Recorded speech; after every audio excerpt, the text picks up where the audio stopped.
Good morning बच्चों। आज मैं आप लोगों को हिंदी व्याकरण पढ़ाने जा रही हूँ। व्याकरण में आप लोग बहुत चीज़ पढ़ चुके हैं और आज जो मैं आप लोगों को पढ़ाऊँगी वो जो आप पहले पढ़े हैं उससे हटकर है और ये है अपठित गद्यांश। आज मैं आप लोगों को क्या पढ़ाऊंगी? अपठित गद्यांश। अपठित और गद्यांश। अपठित का अर्थ होता है जो पहले कभी नहीं पढ़ा गया हो। अपठित का क्या अर्थ होता है? जो पहले कभी नहीं पढ़ा गया हो, यानी जिसे आप पहले कभी ना पढ़े हों। और गद्यांश का अर्थ होता है गद्य, जिसमें कहानी या किसी भी चीज़ का वर्णन रहता है और कभी कभी पद्यांश भी होता है। तो पद्यांश में पद का अंश रहता है, यानी आपको कुछ कविता का उसमें दिया हुआ रहेगा कविता, और उससे आपको लिखने के लिए दिया जाएगा। गद्यांश एक पैसेज की तरह होती है जो 8 लाइन, 10 लाइन, 6 लाइन कुछ भी उसमें लिखा हुआ रहता है किसी भी विषय वस्तु पर।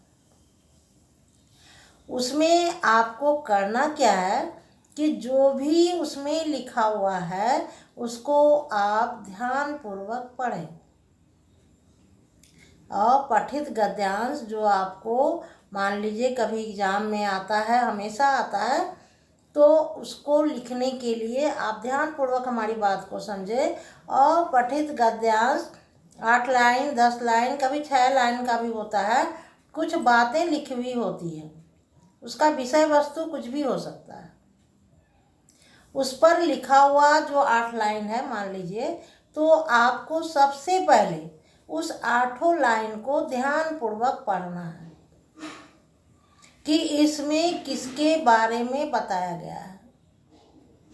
मान लीजिए आपको देश के बारे में बताया गया है, टेलीविज़न के बारे में बताया गया है या अनुशासन के बारे में बताया गया है, तो आपको ध्यानपूर्वक उसको पढ़ना है। और उसी में से आपको कुछ प्रश्न लिखने के लिए दिए जाते हैं। जो वो 8 लाइन लिखा हुआ है उसी में से कुछ प्रश्न पूछे जाते हैं और आप लोगों को उसी पैसेज में से ढूंढकर उन प्रश्नों का उत्तर लिखना है। अपने दिमाग से कुछ भी नहीं करना हुआ। जो बात उसमें लिखा हुआ है उसको आप सिर्फ अपने शब्दों में लिख सकते हैं। ऐसा नहीं कि जो किताब में लिखा हुआ है लाइन बाय लाइन वही लिखना है, ये ज़रूरी नहीं है, लेकिन जो बात वहाँ दिया हुआ है उसी बात को लिखना है। एक बात पैसेज में और होता है गद्यांश में कि कभी कभी कुछ शीर्षक पूछा जाता है कि इस गद्यांश के उचित शीर्षक दें, या इस गद्यांश का उचित शीर्षक क्या होगा। तो सबसे अच्छी बात है इस बात का पता लगाने के लिए कि गद्यांश का शीर्षक क्या होगा। बहुत बच्चे आप लोगों को शीर्षक समझ में ही नहीं आता कि शीर्षक किसे कहते हैं, ये आपके समझ में नहीं आता। शीर्षक का अर्थ होता है हेडिंग। किसी भी पाठ को जब आप पढ़ते हैं तो उसके ऊपर में जो लिखा हुआ रहता है वही उसका शीर्षक होता है। जैसे मेरा देश कविता है और उसके सबसे ऊपर में लिखा हुआ मेरा देश, या माँ कह एक कहानी, ये कविता का शीर्षक है। तो ये जैसे कि वीर धाय माँ पन्ना, ये शीर्षक है। जो भी पाठ के सबसे ऊपर लिखा जाता है उसे ही हम शीर्षक कहते हैं। अब आपको ये समझना होगा कि हम इसमें इसका शीर्षक कैसे ढूंढें। तो आप ध्यानपूर्वक हमारी बात को सुने कि आप देखेंगे कि उस पैसेज में उस जो दिया हुआ है उसमें कोई ऐसा वर्ड है, कोई ऐसा शब्द है जो बार बार आ रहा है। अगर आपको उसमें देखेंगे कि मित्रता के बारे में लिखा हुआ है, अनुशासन के बारे में लिखा हुआ है, देश की एकता के बारे में लिखा हुआ है, तो आप देखेंगे कि वो शब्द बार बार उसमें प्रयोग किया गया है। तो ये आसान तरीका है आपको शीर्षक ढूंढने का।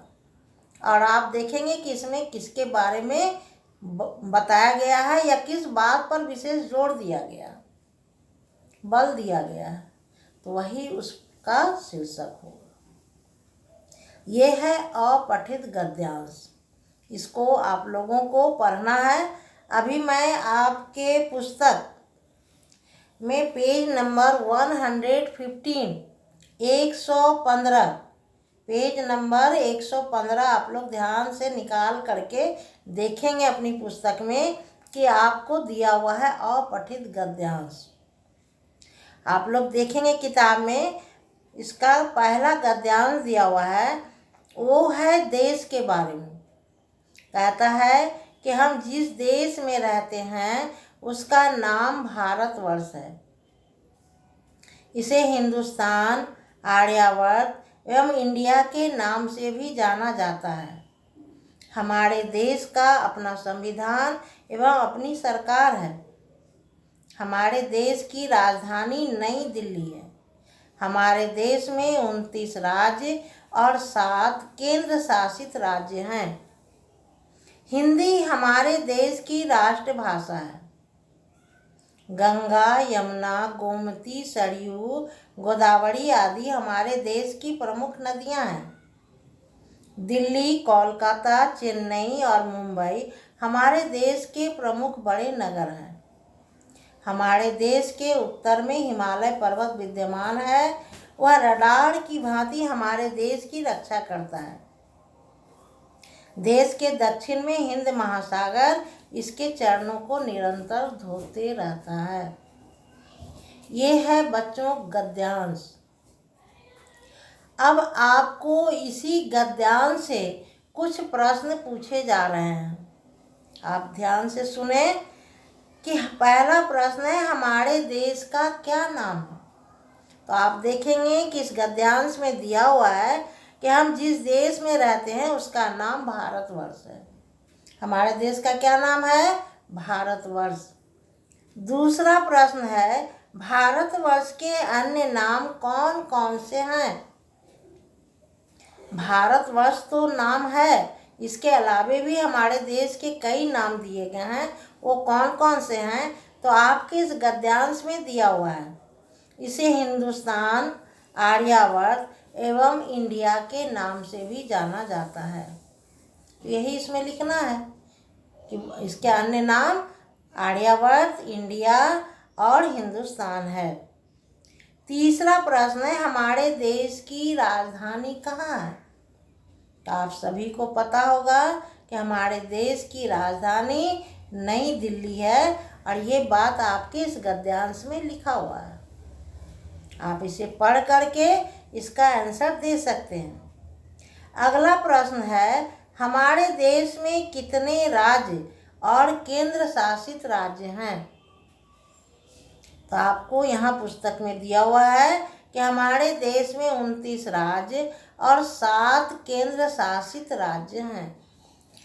इसके आगे आप देखेंगे अगला प्रश्न, हमारी राष्ट्रभाषा का क्या नाम है? तो हमारी राष्ट्रभाषा हिंदी है।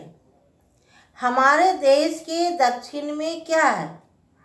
तो हमारे देश के दक्षिण में हिंद महासागर है। अब इसका अंतिम प्रश्न है कि इस गद्यांश का उचित शीर्षक लिखिए। इस गद्यांश का उचित शीर्षक लिखिए। अभी मैं बताई थी कि देखना है कि इस पाठ में कौन सा शब्द, इस गद्यांश में कौन सा शब्द बार बार आ रहा है। तो हम देख रहे हैं कि इसमें हमारा देश भारत के बारे में बताया गया है। तो इसका शीर्षक हो जाएगा हमारा देश भारत। इसका उचित शीर्षक क्या होगा बच्चों? हमारा देश भारत। तो इस गद्यांश को अभी जो मैं बताई आप लोग समझ गए होंगे। एक बार मैं फिर से आप लोगों को समझाती हूँ कि गद्यांश का अर्थ क्या होता है। अपठित गद्यांश यानी जिसे आपने कभी पहले नहीं पढ़ा हो।